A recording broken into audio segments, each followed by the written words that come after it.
کہ ہم اس طرح آپ کو ذلیل کریں گے. ہتھکڑیاں، کوئی دہشت گرد تھا، اس کے منہ پر کپڑا ڈال کے لے کے آ رہے ہیں، اس کو کمرے میں یعنی اتنی سردی کے اندر اس کو کمرے میں زمین پہ اس کو سلوا رہے ہیں. وہاں کون سا جرم کیا اس نے؟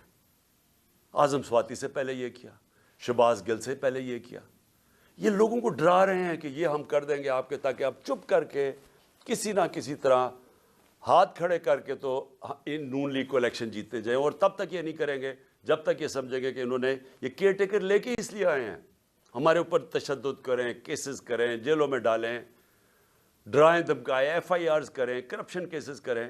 پرویز الہی کے گھر پولیس بھیج دی کل، کتنی گاڑیاں چلے گئی وہاں اس کے اوپر. ہمارے وہ ورکرز کے ان کو پولیس بلا کے ہراساں کرنا شروع ہو گئی ہے کہ تمہارے کیسز کریں گے، ان کو ٹیلی فون کر رہے ہیں. تو کیا یہ کیئر ٹیکر کرتی ہے؟ کیا پاکستان کی تاریخ میں کبھی کیئر ٹیکر نے ایسی حرکتیں کی ہیں؟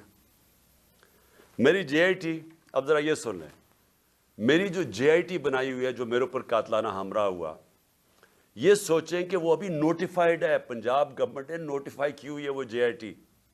اس کو آتے ساتھ ہی سارے اس کو نان فنکشنل کر دیا، اس کے ریکارڈ سیل کر دیے. کس چیز کا خوف ہے؟ پہلے وہ 2 ڈی پی او گجرات اور یہ جو سی ٹی ڈی کا ایس ایس پی تھا، وہ کوپریٹ، وہ ہمارے نیچے آفیسرز کام کر رہے ہیں، وہ پنجاب گورنمنٹ کی بنائی ہوئی جے آئی ٹی سے وہ کہتے جی ہم جواب دینی ہے.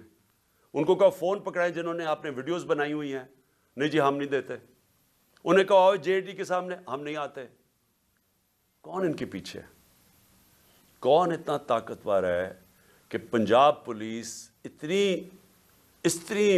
کانفیڈنٹ ہو جائے، اتنا اس کو اعتماد ہو کہ ان کے پاس کوئی طاقتور ان کے فورسز ہیں کہ ایکس پرائم منسٹر بڑی پارٹی کا ہیڈ اپنی ایف آئی آر نہ کٹوا سکے اپنے صوبے میں. اور پھر جن کو خوف ہے، وہ جو طاقتور لوگ جن کو خوف ہے کہ کوئی چیز